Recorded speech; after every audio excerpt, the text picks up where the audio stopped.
everybody, I'm doing a Zodiac energy reading for Aries for the month of September 2022. Thank you so much for being a part of this experience with me. I'm going to be tuning into the energies. We'll see what the most meaningful wisdom and healing is for all of us, because I'm an Aries too, for this month. All right, here we go. Okay.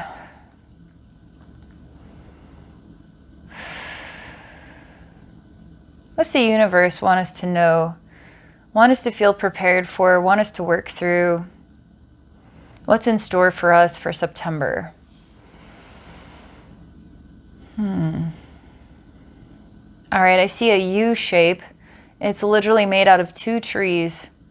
And the trees aren't exactly up, straight up, and then it's like their roots create kind of a rounded bottom. They're kind of leaning more, almost like a V, but it represents a U shape, okay?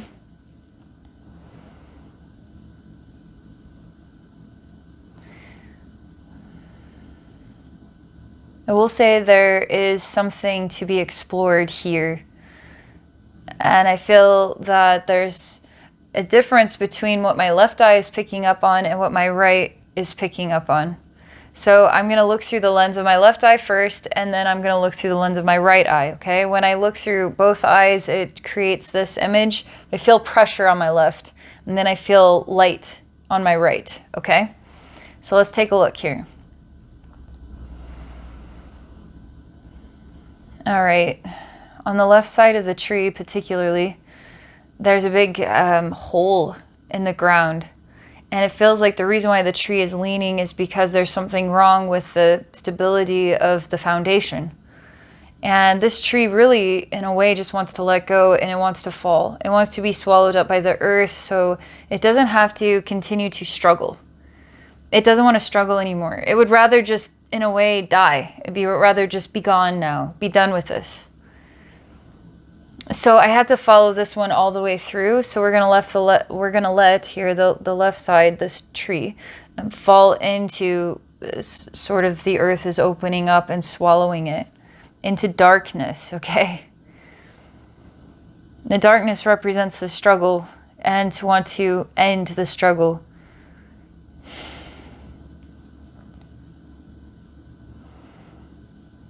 But God says no. And the tree must remain. And the tree is trying to be strong and is trying to learn from its challenge. It doesn't want to give up. It never did want to give up, but there's only so long that it can be leaning like this before it doesn't want to lean like this anymore. And it needs change. It needs change, but it will try to hang in there. So the tree is accepting, you could say, of God's decision. Now let me look with my right, okay? I feel that I see the same image, two trees. They're kind of, one's leaning towards the left, one's leaning towards the right, and then their roots create this U, and it represents a U. And when I look through at this scene through just my right eye, I feel like the scene looks the same, but there's something kind of in the air that I'm sensing something isn't right here, okay? And I feel conflicted because I'm not given the tools I need to interpret, because I can tell there's something off, but I'm not allowed to see in detail, so I can't translate it other than something is definitely off here. Well, what's off? I don't know. Can't tell you what's off. I feel like something is off here. My guides asked me if there's anything unusual about the left or the right tree. Let me look here with my right eye for a bit.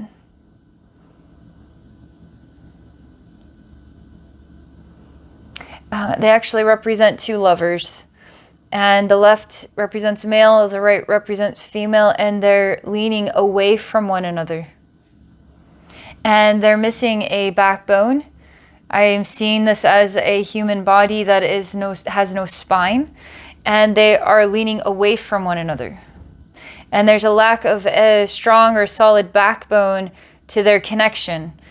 And so it's causing this to lean away. Also, there is a conflict that is more of a cosmic issue, because I see that I can't change the circumstances for these two trees. I can't change the roots. I can't change the ground. I can't move them and straighten them out. I can't give them a backbone. It's like, it's cosmic. It's God's decision. It's a divine plan thing. My guides say now to move the two sides into one and see it as one form. And now what does it look like? And we're going to work with both eyes at the same time. I say,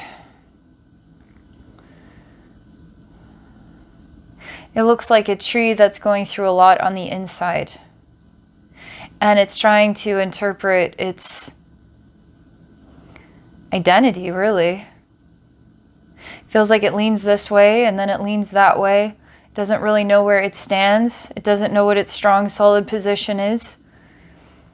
It wants more information than it's able to acquire.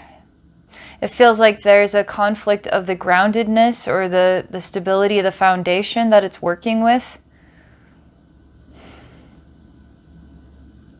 It wants God's help with this, but it doesn't appear as though God is going to create a change. And it's willing to accept its position, but is asking for help.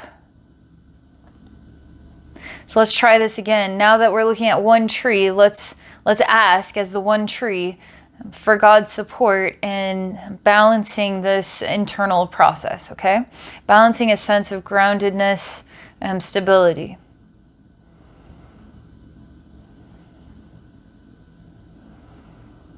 So there's something that we aren't choosing to look at here.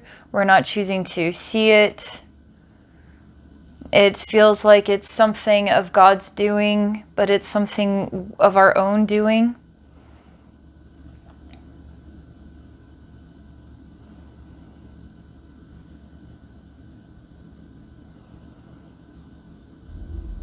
I see the addition of memories. So memories added up creates you, okay?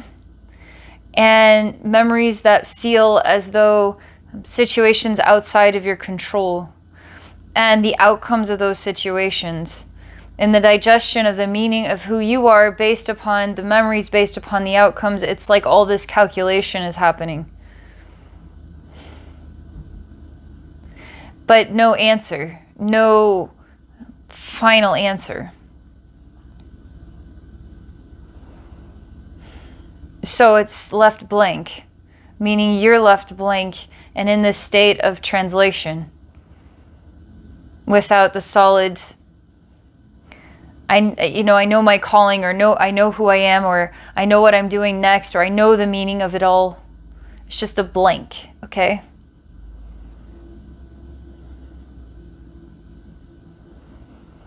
So then I hand the blank to God. And I find that there is a sensation of, I guess you could say, inner peace when we don't need to fill in the blanks. We just be who or what we are as we are in the moment that we are in. And we don't need to fill in any blanks. And what if we don't have the time yet to really interpret or feel solid with our interpretation of those blanks? And so we can't get the time we need. We have to live in time. Therefore, it's okay that we can't fill in the blanks yet. And it's going to empower us to place those blanks with God and just feel complete in knowing there aren't any blanks because God's got those blanks. And I'm just going to have inner peace. And I'm just going to say that everything is in the balance. Therefore, I'm in the balance. And therefore, I'm strong in the balance. And I'm strong in the balance that I've been given. I'm strong in the way things balanced out. I'm accepting of the balance of the scales of myself and my life and my memories. and the outcomes. And interestingly enough, when I say that I am balanced with everything, it's almost like that is the answer to the blanks. The inability to just state that. And so it brings our eyes and the way we perceive things into balance when we're able to state that, like an affirmation. I am balanced with my life. And I'm balanced with myself and my life and the way that it all worked out. And I'm balanced with God. And I'm balanced with myself and God and earth and humanity inside and outside. It's really coming into a state of wholeness, almost like our own little reset button, when we can say that it's like, what do we want to do with our lives now? If we're in balance with everything, now we get to decide what we want to do with our lives now. And so that's the message for Aries for September. I like it. Hope you're all doing well, and I hope you enjoy this month. If any of you are interested in exploring a session with me, come visit me at my website at abbeynormalswisdomquest.com. I'm also on Patreon at patreon.com/abbeynormalswisdomquest. All right, have a great day.